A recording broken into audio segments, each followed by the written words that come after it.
Hey guys, welcome back to the shop. Thanks for stopping by. Just want to give a quick little update on the progress for the MT250, and I'm just showing you some of my older bike builds that I did. A little 72 Benelli and then a 70 CT70. Nice little bikes, love them. So we have a big box of all new parts and parts that have been cleaned up and are ready to put back on the bike. Everything in here is ready to go with the exception of the guard here. It needs to be cleaned up here, take out this dent, and then polish back up. But everything else is ready to go, mostly new parts. I do have a box over here that has the jug, the head, and the side cases that need to be sent off and have Cerakote paint put on, and we'll get those cleaned up and sent off here shortly. A friend of mine actually made a really nice replacement seat pan for the bike. I gave him a template and he was able to fashion this, and we'll get that taken care of, get new foam, get new padding, get new cover on it, and get it ready to put back on the bike. And this is my real problem spot right now.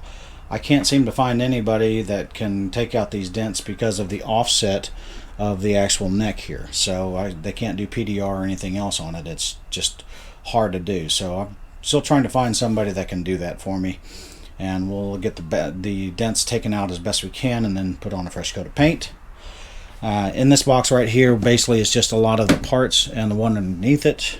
A lot of parts that have been cleaned and polished and are ready to be reinstalled. There's still going to be a little bit of patina on there, but that's fine for me. It's not a show bike, it's a runner.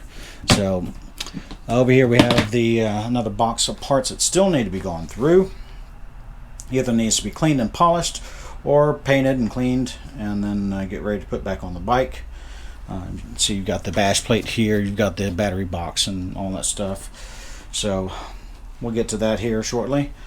The actual engine itself is in pretty good shape. Still have to clean it up.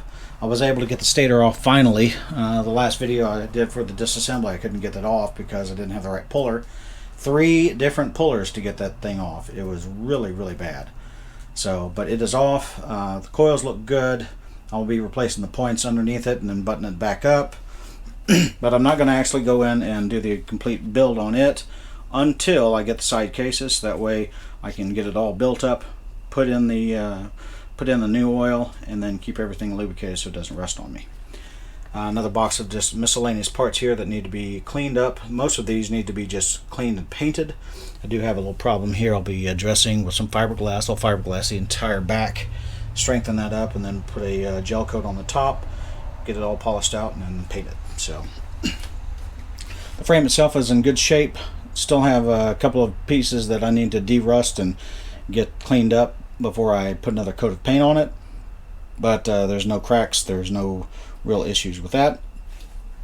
And the last piece that I discovered when I took off the front wheel itself had a very, very bad dent in it, and it was evident that it took a bash on the front, and then after taking off the forks, yeah, it's pretty bad. So both of the tubes were bent, so I had to go in there and buy new tubes. Got new tubes there, put those in the original lower tubes, put in new seals, new oil, get everything buttoned back up. That shouldn't be too hard to do. And then the last is the shocks. And so this is the shock I took off, and I would clean it up. You can see I cleaned up the little rust here, and I was getting everything ready to get it to put back together, and I said, okay, no, that's not going to work. So that thing is completely trashed, so I'm having to get some new ones. And so I opted for some upgrades to the original, and these are gas filled 14-inch on center, and these will be replaced and put in place of the original shocks, and hopefully have a little bit better suspension ride for it. So anyway, so that's it. The next update hopefully will be next week, where I'll tackle something. I'll probably end up going through and getting the forks done, getting those done, and then possibly maybe the fiberglass on the little side case. So stay tuned. We'll see you on the next video. Thanks.